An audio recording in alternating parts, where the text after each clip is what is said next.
Nga pala yung battery ng ating bagong project na 1 kilowatt power station. Ito po ay 108 Ah at ito yung kanyang BMS. Ayan, Dali BMS na 100 ampere 4S 12 volts. So dito natin ito ilalagay mga master. Ayan, nilagyan natin ng double adhesive na ayan,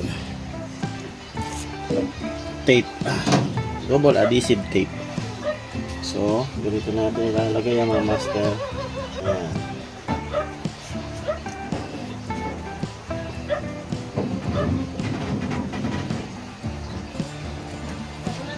So ayan na, nailagay na natin. So madikit siya gamit ang double adhesive tape. Ayan.